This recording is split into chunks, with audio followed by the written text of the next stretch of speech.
The Tipping Point with Mike Tipton is brought to you by Dubby. What is Dubby? Dubby is a clean energy drink that is made to give you focus with no crash, jitters, or angst like those other energy drinks have.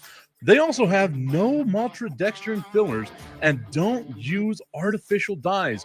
Dubby contains vitamins, amino acids, a nootropic, and 150 milligrams of caffeine. W's products are made in the USA in an FDA-inspected facility that strictly adheres to GMP manufacturing guidelines. All of the flavors are unique and custom-made by W, and you'll never taste our taste anywhere else. The best part about it is they're affordable. W's drinks come out to about $1 per drink, much cheaper than Starbucks or any of those canned energy drinks. To learn more, visit w.gg.com/discount/MRTipton33 and place your order today. Use promo code MrTipton33 and save today. W Energy, be better. Are you a fellow car guy? I have a 2008 Ford Mustang GT convertible, and nothing makes me happier in that car than when it's nice and clean. And you know who helps me get there? RevAutoCarCare.com. They help me get that pony looking as nice and shiny and ready for any of the car meetups that are all around the great city of El Paso. Spoil your car and go to RevAutoCarCare.com/Tipton and view all the inventory they have and find out what works for you to help make your ride shine. RevAutoCarCare.com/Tipton. Use promo code Tipton33 at checkout to save 15%. We all know there's hundreds of betting sites out there, but don't be fooled. Some sites are legal in some states only. Some sites pay in Bitcoin, and some sites have even been hacked. BetUS, however, has been in business for over 30 years. Future bets are paying out in the thousands, and if you act right now, you can still bet on the biggest games in sports. Visit BetUS.com, or you can click the link at nessp.info. BetUS, check it out and bet responsibly.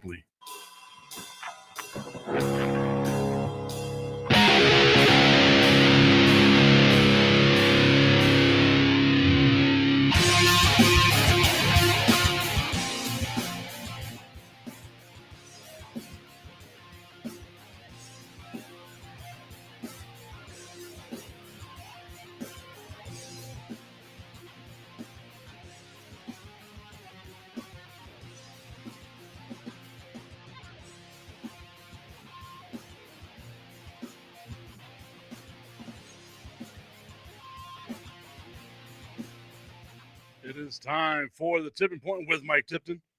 What a way to start the show right there with all that, right? Jesus Christ. All the things that are in my throat. Well, that didn't sound good either. My goodness. I was going to mention the throat coat that I had earlier. I just got an alert that maybe we're not streaming on Roku, so now I've got to try to figure that out while I'm on the fly. Oh, God, why? Why now? Why? So let me try to get this done here real quick, guys, as I have to try and do all of this in real time. And hopefully we are live and back on Roku. Not too sure what happened with that, but hey, we're here. We're live. It's a Tipping Point with Mike Tipton. We are now hopefully live on Roku with National Streaming Sports. We are on X. We are on Facebook. We are on YouTube. Shout out to everyone that tuned in to Bob, Jim, and Pat over the weekend. Bob, Jim, and Pat get drunk on the internet. As y'all can tell, I am still in El Paso. I'm supposed to be in Phoenix right now for spring training. I was supposed to be down there for the United States women's national team. And unfortunately, life is going to do what life does. And I got effed in the A. Okay, you know what? Screw it. If it's not on Roku today, it's not going to be on Roku today. I'm not going to deal with all the nonsense. They must have something going on over there. So we shall see how that goes. Either that or they fired me. Who knows? I mean, if they did, they didn't tell me anything. But we shall see. We shall see what happens going forward here. So, again, like I was supposed to be in Phoenix doing these things. Not going to harp on all that. I am here with y'all in El Paso, enjoying my time, drinking my coffee. And again, shout out to those that tuned in, took a shot with us each time someone joined in on Bob, Jim, and Pat Get Drunk on the internet. We are watching old Elimination Chamber matches as the WWE Elimination Chamber event is happening this Saturday in Toronto, Canada. Obviously, a lot of y'all are not going to be like, hey, Tip, keep talking about wrestling. If you do, cool, I'm down with it. If you're not, cool, I'm down with it. It is what it is, right?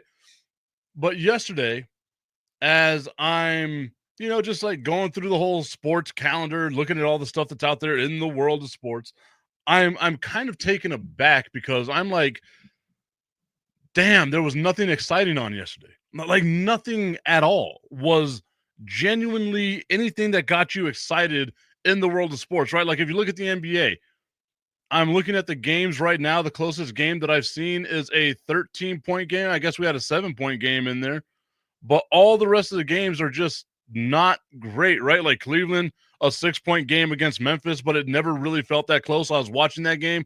The same thing with Oklahoma City and Minnesota. It just didn't feel like good games. And I was like, okay, well, maybe we can go to like the college ranks and stuff like that. And I'm looking over at all the college scores, and it's like, oh man, there's like none of it. Only a couple of games, but none of it. None of it was close, right? And I'm sitting here thinking to myself, I need something. I like just anything. Throw me a bone. Anything that I can use to be able to do a show. The storylines that are out there right now, none of them all that good, except for where we're going to start, which is Shedeur Sanders says that he is not going to compete or work out at the combine. And this has been like a normal thing in recent times, right? Tommy Canassa saying, good morning, Tip. Good morning to you, Tommy. This has been an issue in recent times where we just don't seem to have buy-in from all of the, I guess, athletes when it comes to what's going on with the NFL combine, right? Like we have no clue who's going to actually be there, who needs to be there, who's doing any of the stuff that it is that the NFL combine. Oli Arena saying good morning to you, Oli. The NFL combine back in the day. Okay, we're done. I'm done. I tried. I'm not doing it anymore. I tried doing it without y'all seeing me do it. Nothing happening on Roku today, guys. Sorry. Okay, so Shedeur Sanders comes out, says, look, I'm not going to play or I'm not going to work out in the combine. The combine is happening this week. Combine week to me is always one of those like type of events, right? Like I love watching the 40s. I don't necessarily care about the rest of the stuff. It's not really conducive to what like actual football stuff is, right? But it's one of those things of like, okay, I show up, I run, I show that I'm in like, halfway decent shape. And then you got pro days and stuff like that afterwards at your individual universities and blah, blah, blah. I think the biggest question that people would have had is, okay, what is Shedeur Sanders like actually, like as like the athlete? Because we can look at him and compare him as he's Deion Sanders' son, so obviously he's going to be a freak athlete. But what is he genuine, right? Like what can we see out of this guy? Can he hit those throws and do all those things without it being an environment tailor made for him? And I think that that's where the biggest question comes from with all this stuff is, what are you going to get if you draft Shedeur Sanders at number 2, at number 3, wherever it is that you're going to draft Deion's son? But then I also think about this. The combine doesn't mean a damn thing, right? Like it's such an old and antiquated event. None of the exercises are football drills, really, right? Like it's all, let me do this shuttle thing and let me do this and let me do that. And we'll show off how I can run without pads on, which is nothing that you do in football.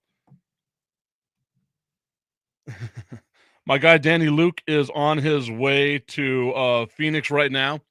As I said, I was supposed to be there, not there, but Danny is going to be taking the reins to watch the spring training game to help us out now as we continue to grow our relationship with the Arizona Diamondbacks. My dog Jack coming into the room, you could hear that. Jesus, that was loud. My goodness, guy. Maybe it's just me. I'm out of my element today. A lot of things happening over the last couple of days. Nonetheless, I look at the NFL Draft Combine, and even though I think it would be a cool event to attend, I understand that it doesn't mean jack. You know what? I'm not on Roku. It don't mean a goddamn thing, right? Like it's just that. It's just a bunch of dudes in their underwear. Underwear Olympics is what it was. What we call it. It doesn't mean anything. Just because you can have a great bench press, just because you can have a great 40 time, just because you have an amazing Wonderlic score or anything like that, it doesn't necessarily translate to victories on the football field. It doesn't translate to who you can be as a player, right? Like again, the age old picture of this is Tom Brady looking like a dough of bread, like doughy bread before it's even baked. He's going to drop all the way down to the last pick of the 6th round. And then what does Tom Brady ultimately become? Right? Like the NFL Draft Combine, and I see it like it was the number one trending topic on ESPN for most of yesterday. Shedeur Sanders not going to compete at the Combine, which I get. The Combine has now become a made-for-TV product. But what does it actually effing matter, right? Like it doesn't do anything, and they're saying, okay, well, he's expected to throw on campus next month at their pro days, right? I mentioned it earlier. What detractors, what people out there that don't necessarily know what to expect from Shedeur because watching Big 12 games was a nightmare. As someone whose favorite team is in the Big 12, a nightmare. If I didn't get to watch Shedeur Sanders and all I saw was, the highlights on ESPN, I have to ask myself, can he do this with other guys, right? Whenever you don't have Travis Hunter there to bail you out, whenever you don't have your dad making a custom-made playbook specifically for you, how can you be? And I think that's what people would want to see at the draft combine. Going over to the pro day, hell, who was it that we saw a few years back that had like an amazing pro day, had like 70-yard bombs? It was Zach Wilson. Zach Wilson with an amazing pro day. Look at what Zach Wilson became, right? The pro day doesn't mean anything, man. Tommy Cananza saying Tom Brady sold his soul to the same guy Jerry sold it to. He just made a better deal. Marlene Salcedo saying, hello, Tip. Hello, over to you, Marlene. I hope that y'all are doing fantastic this Monday morning, February 24th. We are normally live on Roku. I don't know what's happened. I haven't gotten an email saying, look, guy, we're done with you. But I just it's not connecting today. So I apologize to the people that are used to seeing us over on Roku. Maybe I got fired. They just don't know how to tell me. I'm a big boy. I know how to handle disappointment. I've done it my whole life. Mainly because I'm the reason for it. I think I need to get a shirt, just like constant disappointment. I said something the other day that I can't remember what it was, but I was talking about the Dallas Cowboys, and now I've got to try to remember what it was that I said. Well, we'll think about that some other time. All right. So the draft combine, like I get it, Shedeur Sanders not going to be there. To me, not a big deal. The entire draft combine, I will be completely honest and transparent. I have consistently put in applications to go cover the draft combine. The NFL just always tells me no. They say it's such a huge event that there's not enough space for me, which is kind of odd. Augustine saying iHeartRadio bought Roku. You know what? I wouldn't be surprised. I would not be surprised. I saw some pictures over the weekend and was like, Jesus Christ.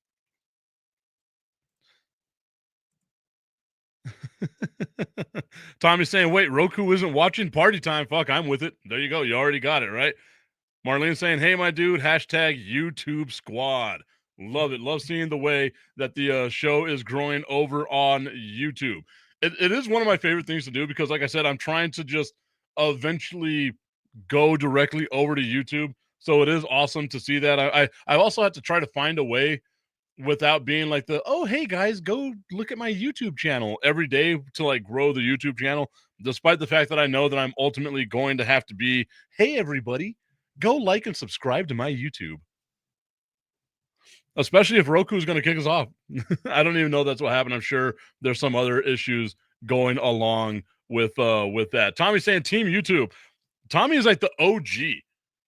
I want to say that, like, I think going all the way back, right? Like, I know Tommy's watched a bunch of stuff, maybe even Fire and Ice is on YouTube as well. So, Tommy, the OG YouTuber here, we got to come up with like a shirt specifically for Tommy. Another one for Augustine. Just, I'm actually working on a design right now, Augustine. I think you're going to love it. I think it'll be the most tremendous design that you have ever seen. People are saying, smart people, good people, amazing people are saying. I get to make fun of that idiot now because I'm not on a national platform. Oh no, did I offend somebody? Oh shucks. Go F yourself. All right, so another thing that I was looking at with all of the stuff that we saw. What shall you call us tip fans? I wanted to say tip heads, which I thought would be hilarious, but it's also just not good. Tommy has come up with the tippies. I believe tippies are a great name. We are all just fans of the tip fans, tip nation. Augustine saying, it's my face. I don't need a design. I'm just pretty. You know what? Yeah. Whenever Jericho was a kid, he used to watch a ton of documentaries on sharks, right? And like that's one of the cool things about Jericho is he's such a unique little kid that he was watching all these documentaries, and then I get to learn a little more about all the different species of sharks and stuff that are out there. And you have things like frilled sharks and all these other things. I'm going to try to look up a picture of it here because Augustine, I think that this matches you perfectly. Because he would show it to his grandma, and his grandma was like, that's such an ugly A shark. And I remember thinking to myself, man, that's a mean thing to say to a kid whenever they're trying to tell you about something that they're happy with. And Jericho came up with the idea of, no, it's not ugly. It's just a different kind of beautiful. And I thought to myself, what an amazing thing for a child to say. It's a different kind of beautiful.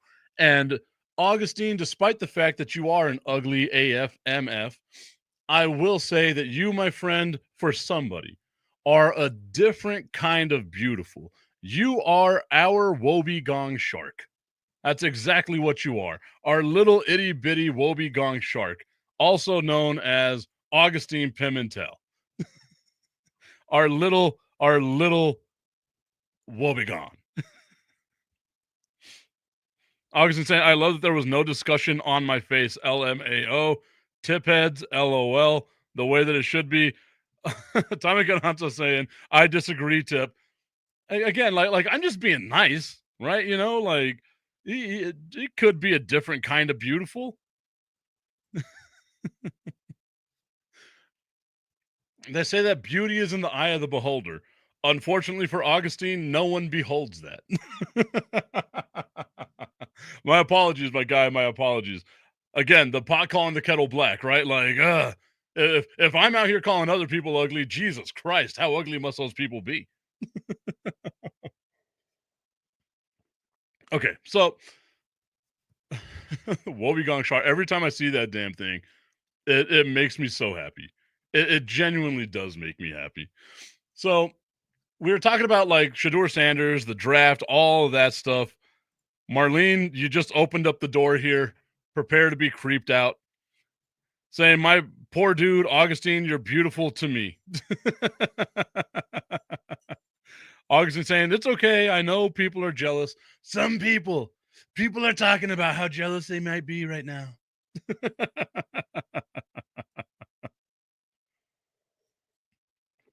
Okay, so talking about the draft, talking about all the stuff that's out there, we have been over the last couple of weeks, or over the last couple of days, rather, we have been talking about the NFL draft, who should be going where, those types of things. And I figured since we've already spoken about the draft combine, that talking about I think we're getting a whole bunch of different ones. Good morning. Good morning, Gary Bryant. We've got so far tip heads, tippies, the YouTube tippies, and then, of course, now the generous tippers. I like it. There's so much that we can do. So much. Just hashtag Tip Nation.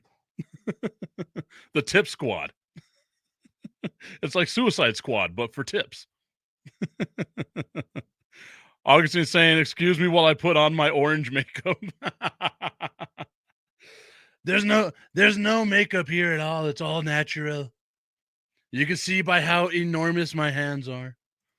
Augustine saying the pretty tips. Ooh, I like that. Pretty tips. Destiny saying I'm gorgeous. I don't know about all that. So last week we went over the AFC East and the NFC East, right? What does Buffalo, New England, the Jets, and the Dolphins, what do they need to do? What are the Cowboys, the Commies, the Giants, and the Eagles? The Eagles don't need to get better. What do these teams need to do as they head into free agency, as they head into the NFL draft, right? We're just talking about Shedeur Sanders, who a lot of people have being drafted within the top 3, maybe top 4, right now slated to go to the New York Giants as the quarterback that is the quarterback of the future for the Giants. Now, again, if we go back to what I said on Friday, I don't think the Giants should draft Shedeur Sanders. I think there's so many more issues there that drafting a quarterback isn't what you want to do. I know it's not sexy.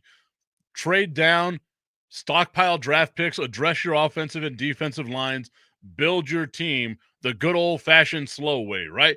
Because if you get Shedeur Sanders, your team is not going to be better. Just flat out. They will not be better. So now I want to talk about the AFC North. The Ravens, the Steelers, the Bengals, the Browns. The Ravens, to me, are an interesting team because you see that they have talent. They have a ton of talent around them. Is it the defense that's bad? Well, the last end of the season, they had the top defense in the NFL. Is the offensive line bad? No, because having a cheat code of Lamar Jackson and Derrick Henry, unfair, right? Like it should genuinely be unfair. If we're looking at the two teams, the Eagles and the Ravens, I said it at the beginning of the season, they're like the Spider-Man meme, right? I would have given the edge to the Ravens just because the Ravens are a more rounded team. Obviously, Philadelphia has better outside weapons at receiver. But I just feel like Baltimore left a lot to be desired, right? And again, it could have just been drop passes, and it could have just been, whatever the issues were, they just keep it going, right? You've already got great tight ends with Isaiah Likely and Mark Andrews. I don't think you get rid of Mark Andrews. So if I'm the Ravens, maybe I just shore up my O-line, I shore up my defense, right? Like that's all I've got to do. And the Ravens are drafting at the number 27 position. And according to all of the people out there, they are going to be getting offensive line help, right? It is Josh Connerly that they say that they're going to be going after from Oregon. Now, for me, I don't think that's where I want to go if I'm Baltimore, right? Like my offensive line has been good. Maybe I get depth, but I feel like I can do that second round, third round. I think the issue that we had with Baltimore was the inability to get to the quarterback. The secondary stepped it up at the end of the season. That last half of the season, the secondary really stepped up. However, Baltimore had issues generating pressure against other quarterbacks. So if I'm them, I'm going after Kenneth Grant if he's available, the defensive lineman from Michigan. Defensive line. Like that's all I'm looking at right here. Maybe you get Nick Skutterton from Texas A&M. Maybe that's who you go after. I just want defensive line help. That's it. Just stock up on the defensive line, help out that secondary, because once you moved Marlon Humphrey from a cornerback to a safety, everything switched for you. Now generate pressure on the quarterback, And you've got something that I don't feel a lot of teams in the AFC have. You have an ability to get after Patrick Mahomes because, as we've seen, that's the only weakness, right? It's every quarterback's weakness. Get after the quarterback, and you got yourself something. Gary Bryant saying the Nats, the G-Nats. I don't think they'll draft Shedeur Sanders. They can actually get a veteran bridge quarterback and draft a guy later. I agree with that completely. Augustine saying the Bengals will be the comeback team of the year if, big caveat here, if they protect Joe Burrow. Now, we'll get to them in a little bit. So, Baltimore drafting number 27. The other team that made the playoffs, which is crazy to me that this team made the playoffs because they were just, I don't know, they've been super disappointing. And I again, maybe I was just caught on, oh my goodness, that's a long message. Maybe I was just caught up in the moment, right? I saw Pittsburgh was on fire. And at one point I even told Tommy, Pittsburgh is the best team in the NFC North. And damn, I was wrong. Not only was I wrong, I was really wrong. Again, how often are you going to get people in this position that actually admit when they're wrong? Jesus Christ. What a novel concept. Accountability? And I looked at Pittsburgh and I said, okay, like they've got a good running game. They have a decent offensive line. Russell Wilson is doing all right? Like he just got to be a game manager. He doesn't have to be the guy. The defense was doing really well, and then somewhere the last 5 games of the season, the goddamn wheels fell off, y'all. Like it was just everything gone. It just evaporated, blew up, like it never existed. And I sit there and I think to myself, as we're watching the playoffs, as we're watching, this epic collapse from the Pittsburgh Steelers, a team that we never really get to talk about, right? Like that we never get to criticize because they've been the pinnacle of excellence. You can look at teams that have been great from like the 1960s on, and the Pittsburgh Steelers are one of those teams that you can say, damn, that's a very well-ran franchise. But now we're 15 years removed from the last Super Bowl that they've won, and we're sitting back thinking to ourselves, okay, well, Tomlin's a good coach. He's not great. Like he's going to be a Hall of Famer just based off of longevity and never missing the playoffs, never missing or never having a losing season. And you just look at that team and you just see hole after hole after hole. Not great in the tight end area, not great on the offensive line, not great in the wide receiving core, not great defensively, not great at quarterback. What do you have now if you're the Pittsburgh Steelers? There's so many more questions, and I feel like because of Mike Tomlin being the head coach, that this team vastly overachieved. I firmly believe, and this is where Tomlin's going to get his Hall of Fame nod, if Mike Tomlin's not the coach of the Pittsburgh Steelers, there's a legit possibility we're talking about a 4 to 5 win team. Like just based off of all that stuff, right? We know that Mike Tomlin is great at creating schemes. He's great at creating and identifying mismatches. It's just they're a flawed team, right? And just like I said with Washington making it to the NFC Championship doesn't mean that Washington is a perennial NFC Championship team. It just means they got hot at the right time. I like Jaden Daniels. There's a lot of holes on that team. I had to talk myself into maybe this team can get a win against Philadelphia. We saw what Philadelphia did to the Washington Commanders, how far Washington is from Philadelphia. They got hot at the right time. Sun shines on a dog's ass every now and then. Washington makes it to the NFC Championship game. They are not, and I repeat this, they are not a perennial NFC Championship contending team. And that's the same damn thing with the Pittsburgh Steelers. Yeah, you made it to the playoffs. You always make it to the playoffs. But you are not a championship-worthy team, which is crazy to say about a team that keeps making it to the playoffs. So I'm looking at where Pittsburgh is drafting. They are drafting in purgatory at number 21.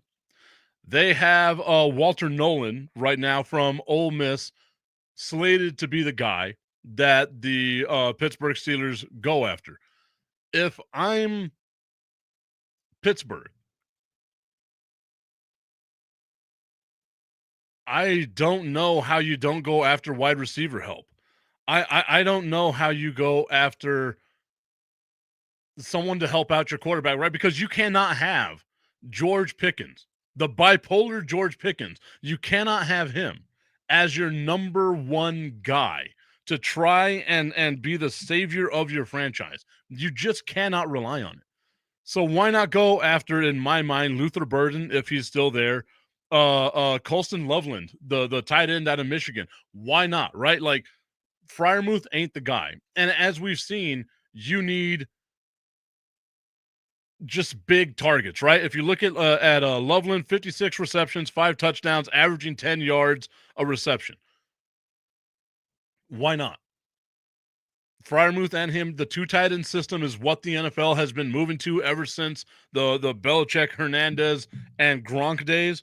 So why not? Why not have the dual tight ends? Look at how well that works out for Baltimore, right? If you're Pittsburgh, get yourself a free agent quarterback, whether it's Sam Darnold, whether it's whoever, whether it's whatever.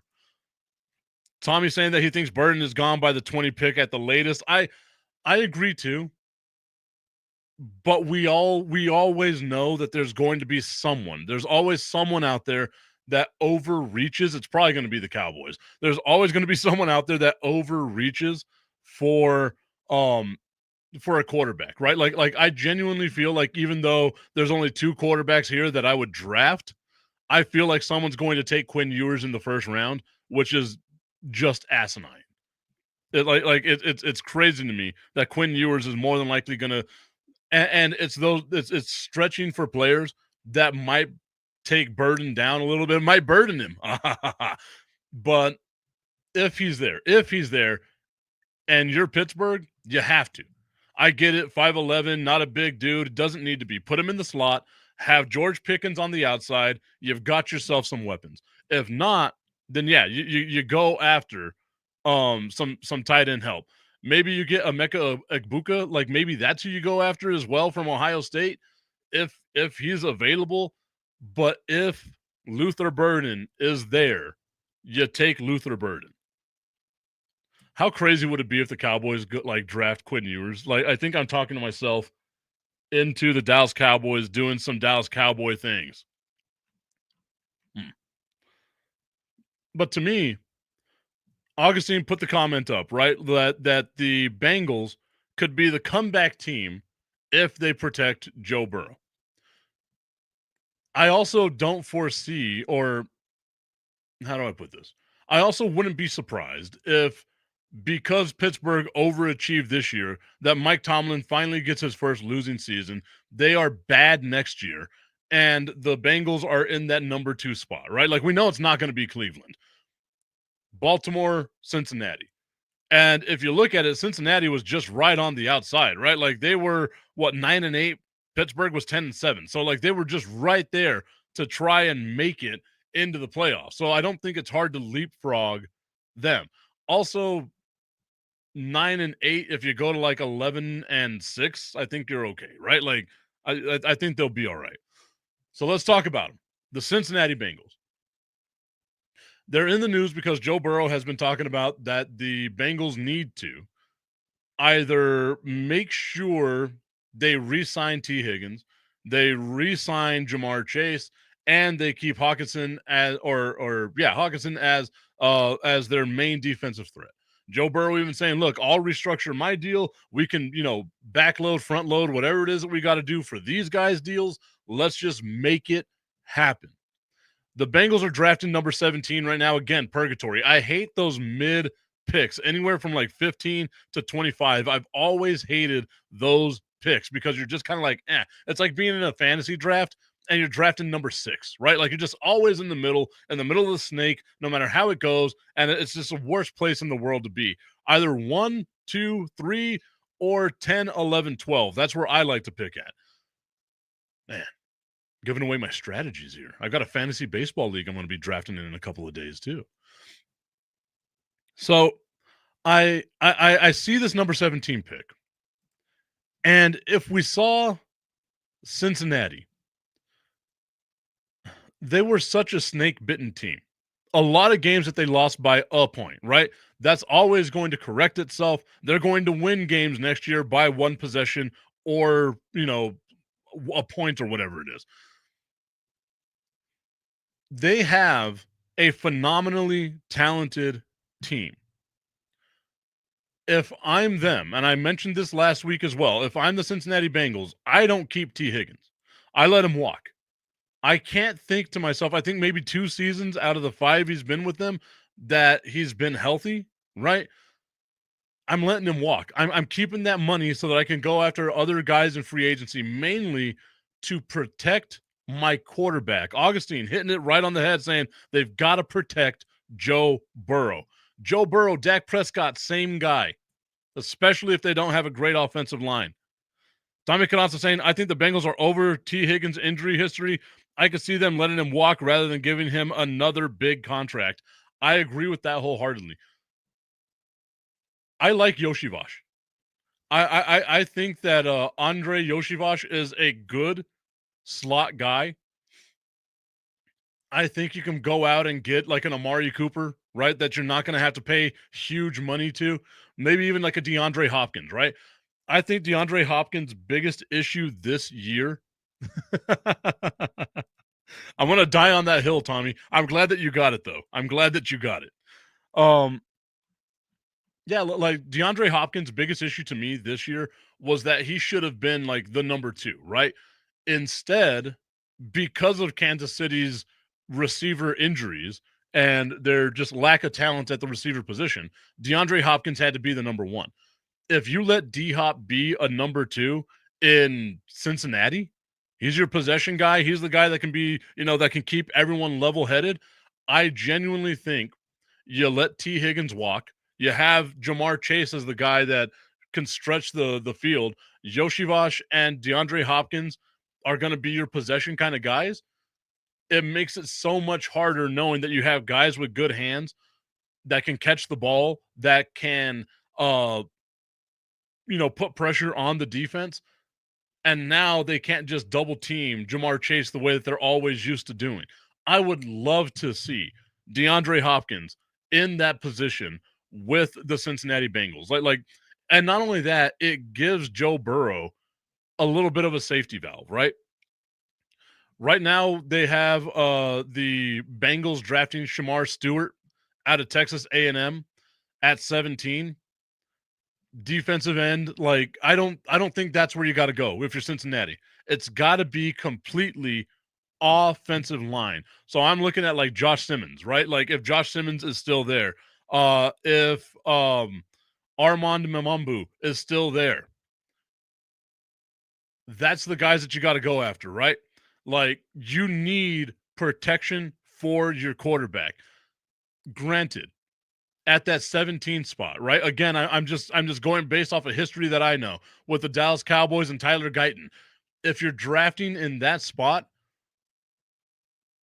you need to make sure the offensive lineman you go after to protect your quarterback isn't somebody that is a project. He has to be able to plug and play at that moment right then, right? Like you can't spend time on a number 1 first round pick on your offensive line trying to develop them to become a better player. You can do that 3rd round, 4th round, 5th round. I'm a firm believer 1st and 2nd round. If you have project written next to the name, then you don't draft that player at that position. You go after somebody else, right? And let's say you go after who they got. You draft Shamar Stewart, right? Him, Hawkinson going after the quarterback. That's great. That would be fantastic. Their defense wasn't that great last year, right? The Bengals defense wasn't that great last year. So why not dig in, get yourself a great defense? Well, then that means that you're going to have to go into the salary cap. And let's see where Cincinnati is salary cap wise. Damn, they might actually have a lot of money. They do. Number 8th right now, they have $58 million in salary cap that they can use going after maybe offensive linemen in free agency, right? no matter what it is, whether it's the draft or whether it's free agency, if Cincinnati wants to be taken seriously as an actual contender, they need to address that offensive line. To me, the rest of the team is solid. Receiving core is good. Running back room is good. They're going to get players back from injury. They're going to be okay. What they need help in is strictly the offensive line. And I feel like just such an old dude because I feel like that's all I've been talking about is offensive line, offensive line, offensive line. As we know, this show is offensive line friendly. We are the number one show that talks about Dallas Cowboys offensive line legend Brock Hoffman. We give love to the offensive line. That's where it doesn't matter who your quarterback is. We saw it in the Super Bowl. If your offensive line isn't great, your quarterback doesn't stand a chance. There are some great defensive lines in the AFC North. You have to be able to deal with that. You beat Cleveland, you beat Pittsburgh, you beat Baltimore, you become the best team in your division. Now you've got yourself a shot.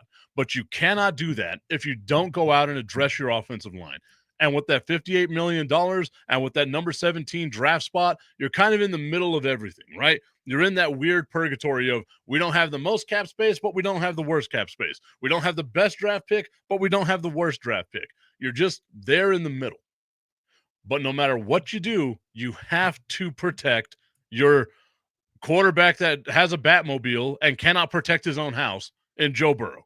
You have to make sure you're protecting him. Brock rides again. I want to get a shirt made. I think I'm going to come up with a design. I'm like trying to think of different things that we can do for our guy Brock Hoffman. And I just want to have like a silhouette with like the numbers of the jersey on there. And I want to be like, ask me about my Brock. Have him flexing and be like, I'm Brock hard right now. I was about to say sorry to Roku, but not. I don't have to worry about that today.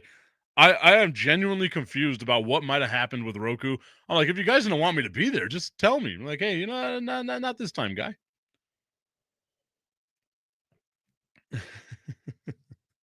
I'm joking. I am joking. I'm sorry, Roku. Okay, so the Bengals offensive line. The Ravens defensive line. The Steelers, everything. Maybe even a wide receiver. Go out, get yourself a wide receiver. And then the team at the second overall pick, which seems to be the place that they are constantly drafting at, are the Cleveland Browns. Cleveland is a team to me that just seems to be in hell, right? Like I can't even say purgatory. They are in hell. Legitimate, actual hell. That is their normal everyday. Just hell. This is where we're going to be for the remainder of time. I don't know what Paul Brown might have done back in the 40s and 50s and 60s for this team to have been cursed the way that they are. But my God, dude, you talk about Tom Brady selling his soul. This is exactly Paul Brown sold his soul. I don't know what it was, but the Browns being one of the best teams in the 1940s, again, that's like being the tallest little person. I'm such an asshole. They've just been bad for decades, spanning the decades, across the decades. This team has been bad. And whenever you feel like they're finally going to get something and they're going to be good, they get rid of a scrappy quarterback in Baker Mayfield. They say, this isn't the guy that we want. We're going to invest all our money into Deshaun Watson, and they just blow up the entire team around him. $232 million guaranteed to a quarterback that we don't know how he's going to be, and we've seen what he is now. Not good. Terrible, terrible investment that the Cleveland Browns did, not to mention the draft capital you gave to the Houston Texans for that quarterback. Cleveland, drafting at number 2, is in a weird position for a team that's drafting number 2. And the reason why I say that is because, as I mentioned with that contract that the Cleveland Browns gave to Deshaun Watson, they are currently $29 million over the cap.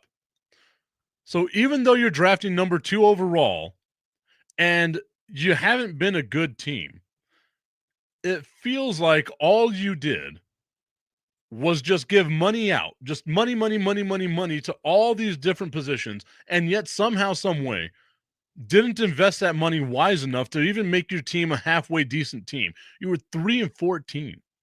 3-14. One of the worst teams, if not the worst team, in the NFL. And I keep thinking to myself, okay, maybe you trade that pick, right? Again, stockpiling picks. I don't think I'm doing that if I'm Cleveland. I also don't think, because they have Abdul Carter from Penn State being drafted number 2 overall to Cleveland. I don't know if I go that way as well. I don't know if I take a quarterback. I don't want a quarterback if I'm Cleveland. I'm just free agency, right? Like, that's all I'm going after, free agency.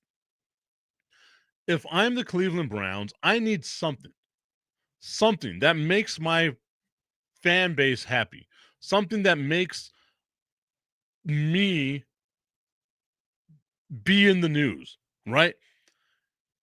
And I kept thinking about this because I don't know if this guy's going to pan out in the NFL. I hope he does, but I just don't know. And if I'm Cleveland, I'm taking Travis Hunter because that's a two-way player. I can put him in 2 different spots. I can have him returning punts. I can do all kinds of things with him. He can be our new version of Eric Metcalf. That's how old I am, y'all. I am referencing Eric effing Metcalf. But if you grew up in a certain time, if you watched football back in the 90s, especially those early 90s, Eric Metcalf was electric.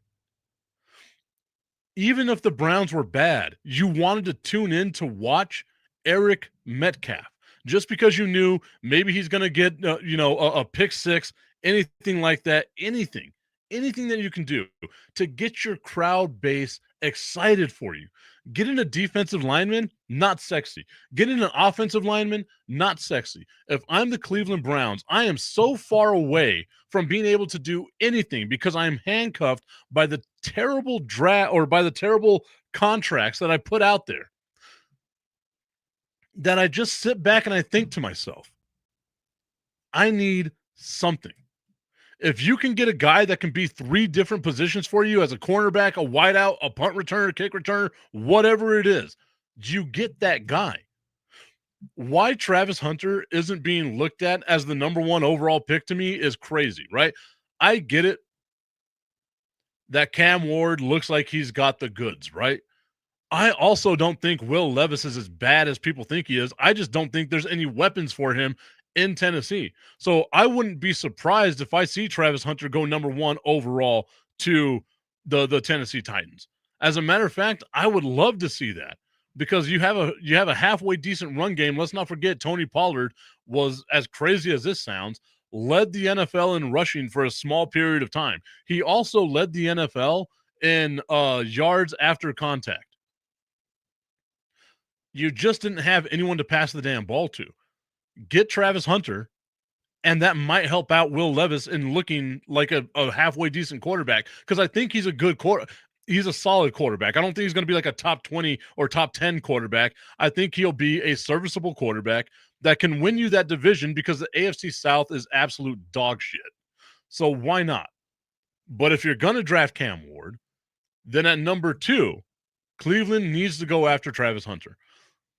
That to me would be the best pick right there, is going after Travis Hunter. Tommy Canazza saying that he agrees Travis Hunter is who he would take if he was Cleveland. Again, like, I don't understand why you wouldn't, right? Like why wouldn't you? It's such a dynamic player. And because he's not a quarterback, I don't think you have the expectation of all of that. Jesse Carter saying, hey, Brobadiah. Hey, my guy. How you doing? Hope you're doing well. Exactly. Will Levis is a serviceable quarterback while you find a permanent solution at quarterback. And not just that, even let's say you hold on to Will Levis for the next couple of years.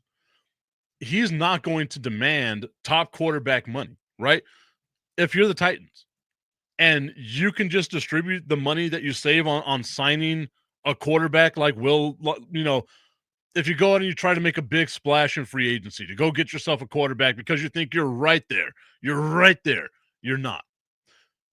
The money you save on signing a big name quarterback, you could now invest into your team.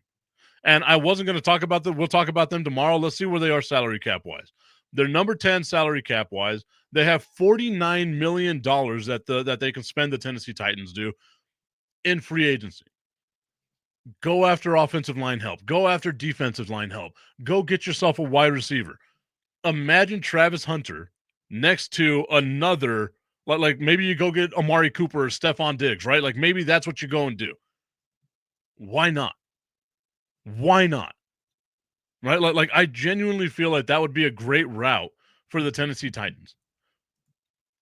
I like Will Levis. I don't understand. Maybe it's because of the memes, right? I don't understand the hate that Will Levis got over the season, but I think Will Levis is good enough to get you to the dance. And like I said, once you make it to the dance, it just depends on how things fall your way, right? Nobody would have thought Washington would have represented the NFC East in the NFC Championship game. No one would have thought that at the beginning of the playoffs. No one would have thought that at the beginning of the season. Nobody would have thought that whenever Washington was playing against Detroit as the game was about to kick off. They got hot at the right time, and anything can happen. The Tennessee Titans could be that ass that the sun is shining on for that week. Hey, Cleveland and Tennessee, are y'all interested in Dak Prescott? I hear he's the same guy as Joe Burrow. Send us a few picks our way, and he's yours. I promise you, if Dak was made available and it didn't hurt the Dallas Cowboys the way that it would hurt the Dallas Cowboys, because if they got rid of Dak Prescott this year, then they would have $128 million in dead cap space, and they'd be in a horrible, horrible, horrible place. If Dak was available, I think Cleveland and other teams would give up a ton of money or a ton of capital to get him. I genuinely do. He's a good enough quarterback. And I honestly feel like it doesn't matter who you have as a quarterback in Dallas. It could have been Tom effing Brady as a quarterback in Dallas. They were still going to underachieve just because, as you said earlier, Tommy, Jerry Jones sold his soul at a glory hole. Damn it, I almost got through that. Fuck. I was right there. I almost made it through. Let me see if I can do it again. I honestly feel like if Dak Prescott was available, teams would give a ton of draft picks for him. I also feel like it doesn't matter who the quarterback is for the Dallas Cowboys. It could have been Patrick Mahomes. It could have been Tom effing Brady. It didn't matter. This team is cursed.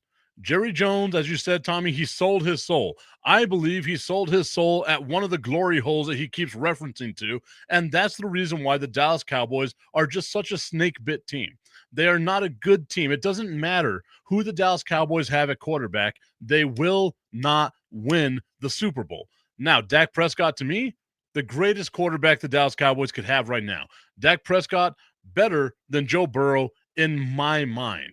But it just doesn't matter because everything that surrounds the Dallas Cowboys, no matter how much of a diamond you have, is still found in the bottom of this landfill that we call Cowboys Stadium. That was good. I think it was. I'm going to put that out there. Let's see how many people think I'm actually serious about this. I love whenever I can make sports fans mad just because I don't understand why people take sports so seriously. It's a game. It's a game that we don't even play. Like, that's the crazy part about it. It's a game that we don't even play. And yet somehow, some way, we are just like so serious about breaking TVs whenever our team loses. Those Cowboys fans make me sad. to be a Cowboys fan. All right, y'all. So I got a phone call I need to make to find out what's going on with us over at Roku, see if everything's good over there. I want to thank y'all so much for tuning into today's show. I hope that y'all had a great weekend. I hope that y'all have a great day moving forward. We will see you all tomorrow as we talk about the needs of the NFC North. What? I love the hat. Hey, I appreciate you, my guy. I love anytime I get the Diablos hats. I have the orange one over there, so I think I'll wear that one tomorrow. I like wearing this one whenever I want to play devil's advocate, just because it's like an inside joke for us. For the people that are watching right now, whenever you see this hat, just know that I might come out and say some off the wall shit just to make people mad. Jesse Carter saying the Titans may look at Stafford as well as Rodgers, exactly what Lewis needs, and as Titans needs to see if Levis is a Mason Rudolph archetype. I am at work. Sorry if I misspelled or missed you saying that. Okay, no worries. If I'm the Titans, I'm not spending money on Stafford. I'm not giving up draft picks for him. I'm not doing any of that. My team is so far away that I need more than just a quarterback. I'm keeping Will Levis, and I'm seeing what I can do with him. I'm building an entire team around him.